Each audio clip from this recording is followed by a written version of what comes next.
All right, part two of our lecture series here. We'll get right into it.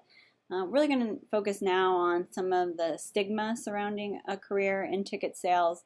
And then we'll look at some of the general misconceptions specific to the sport industry and, kind of try to work through those together. So, there's been a lot of scholars that have looked at this topic over the years here in the U.S. So, what's been found is that college students in general have kind of a negative perception of sales as a potential career path.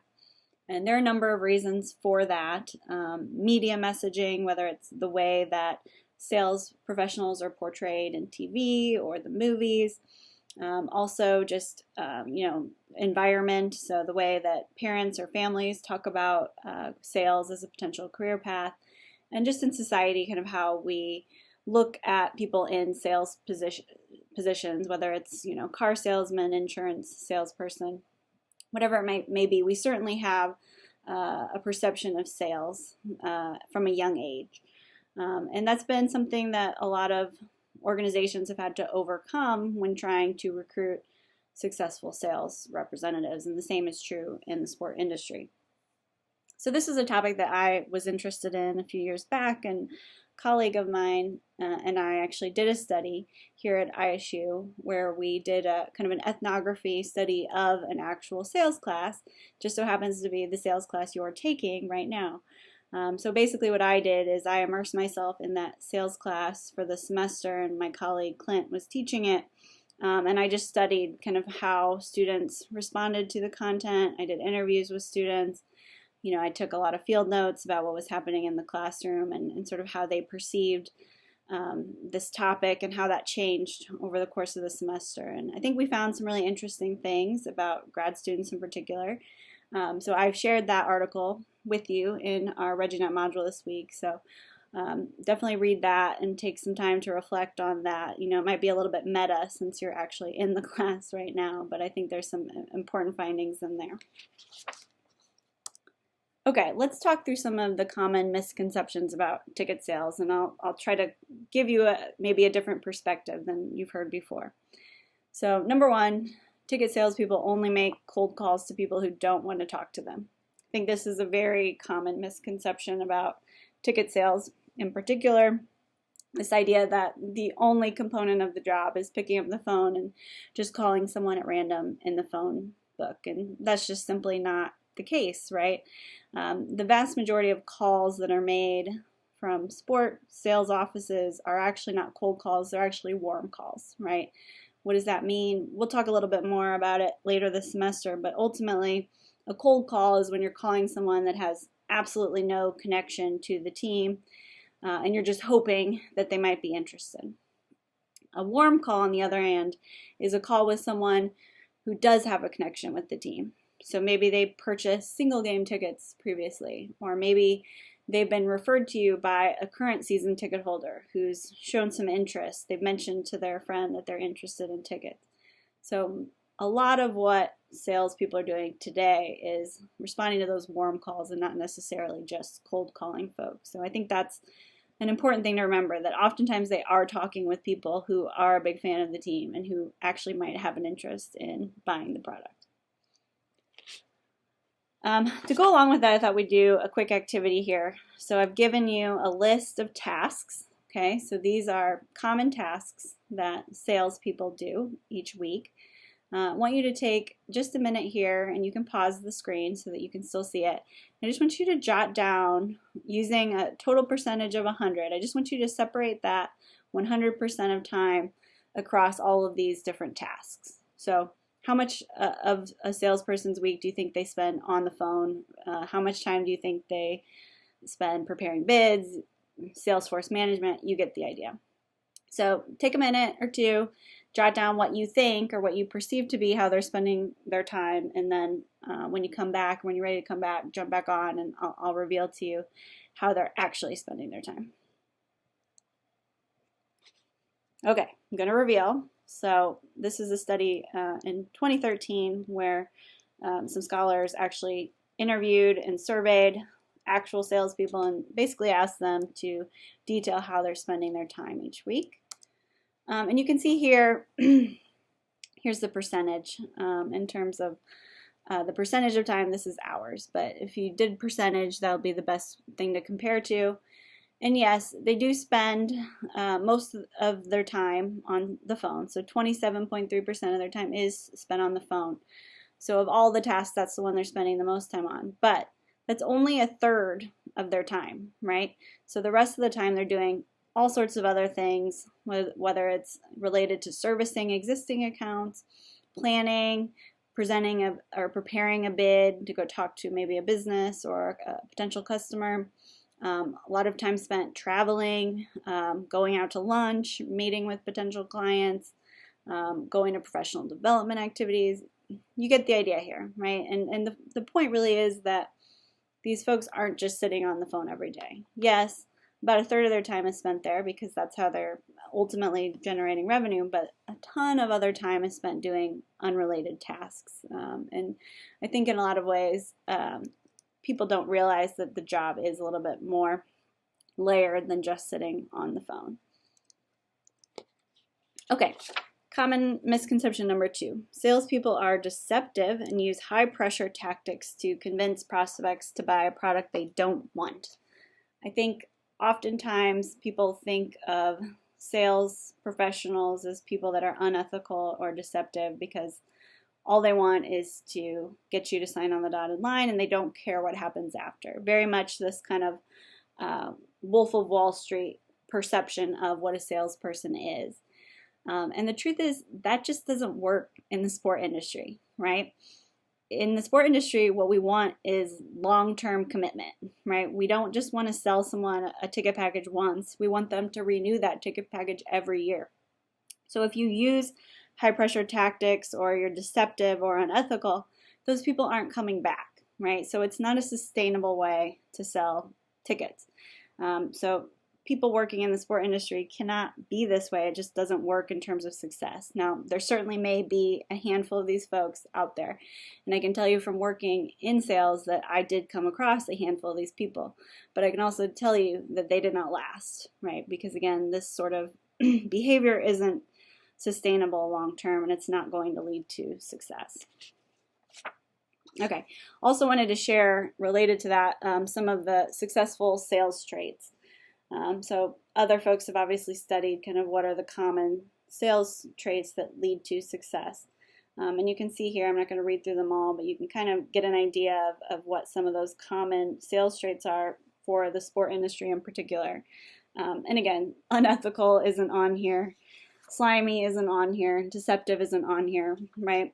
In fact, things like genuine and having a strong work ethic are. So while that deceptive behavior might exist in some areas, it's not something that's going to be sustainable. All right, misconception number 3, sales is merely a way to get a foot in the door in sports with little long-term career prospects. I think this is probably the one that I talk with students about the most. Is they do understand that sales is a great way to get their foot in the door, but they're worried about what that looks like long term, especially when some of those entry-level sales jobs can be pretty low paying. And so I totally get that concern, and I think it's totally reasonable to have that concern. But one of the great things about working in sales is that if you get your foot in the door and you are successful and you're able to generate revenue for your organization, those folks tend to move up the ladder a lot quicker than, say, their peers who are working in, let's say, media relations or marketing. The ability to generate revenue for the organization is the ability to show how valuable you are in a pretty short period of time. And so you tend to see a quicker movement up the ladder for those folks than some of the other areas of the industry. So if you're kind of willing to take the time and go through that period where you're not making a lot of money at the beginning, then you can certainly move up the ladder quickly. And I've seen that a lot, both from former students and just from working in the industry myself. All right. Sales positions are among the least attractive within sport organizations. I realize I have 2 Leo gifts here. Oops. Okay, so sales positions are among the least attractive within sport organizations. This is another common one that I've heard before, people saying, I don't want to work in sales. They want to work in marketing. It seems more glamorous. But the truth is, and I think this is more true now than it probably was in previous decades, sales is becoming a pretty popular area in the sport organization. There's a ton of upside to being in a sales position. One of them is flexibility, right? And we saw this when we examined the task list on the previous slide. But sales reps get a ton of flexibility with what they do with their day, right? They could have client meetings that they're going to. They could have lunch or drinks that they have to go meet clients at. They might spend some time on the phone in the morning, but then in the afternoon, they're out doing presentations to potential clients. So there's a ton of flexibility in terms of time and tasks here. And I can tell you firsthand from working in sales and working some long days during the season, we got quite a bit of flexibility in the summer or in the off season when you're not sort of grinding and selling. So there's some flexibility in that. Another kind of cool thing about sales is that it is one of the few areas in the industry where effort is compensated, right? So most sales people work on a commission basis, right? They have a base salary and then they make commission on sales that they make. So it's one of the few areas in sport where that happens, right? Coaches, I guess, is another area. But generally, folks working in, marketing or media relations, they're not making additional money if they have a successful campaign or if they write a really good article, right? That's just not happening. So sales is one of those areas where you do have the potential to make more money and your effort is directly aligned with that. So kind of a cool thing about it. All right, last misconception here. Learning about sales is a waste of time for aspiring sport managers who want to work in other areas. Hopefully this isn't where your brain is right now, but I totally get it if it is. I think a lot of students in our program and other sport management programs go into it saying, I don't care about sales. I don't really think I need to learn about it because I'm not going to be selling tickets. And I hope that what you find through this course is that it's actually really valuable for you to have an understanding of not just the sales process, but also there are a ton of skills that you might learn in this class and through learning about sales that I think will be transferable when you go and work in other areas of the industry. So here's some of the transferable skills of successful sellers. Communication skills. Of course, that's something that's going to be transferable to any area of the sport industry. The ability to communicate, whether verbal or written. Computer skills. As sales representatives, you're spending a lot of time on the computer, whether it's designing inventory, doing emails, LinkedIn, you name it. The ability to be creative, right? Being able to adapt or come up with creative ideas for how you might sell something or sell an idea. That's something that's definitely transferable to other areas. Just being organized in general, right? You have to be well organized to be selling. That's something that's going to cross over. And then finally, selling is a ton of networking, right? So people in the sales department are going to be reaching out and meeting new people every day. So there's a ton of professional development that occurs that can then help you in other areas of the industry as well. One other thing I want to note here about learning about sales and why it might be helpful, even if you don't want to actually have a job in ticket sales, is that there's a ton of crossover here in terms of departmental goals. Putting butts in seats is not solely dedicated to the sales department, right? That's a goal of any sport organization, is to make sure that people are buying tickets and coming to games. So other departments for those organizations have to work hand in hand with the sales department in order to help meet this goal.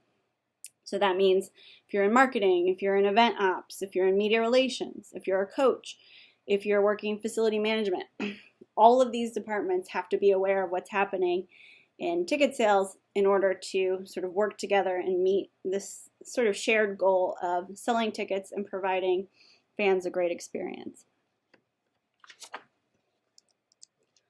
Okay, so that is our overview of the sales profession. Hopefully this, in conjunction with the additional materials I shared on RegieNet this week have kind of given you a good foundation of knowledge about the sales profession, and again, some of the way that it's structured, but also some of those misconceptions out there. And then moving forward, we'll all kind of have this shared understanding of what the sales profession is. So that was really our purpose for this initial unit. Make sure that in addition to reviewing this, that you're completing any and all of the RegieNet tasks for this week. And that's all I have. Thanks. Have a good one.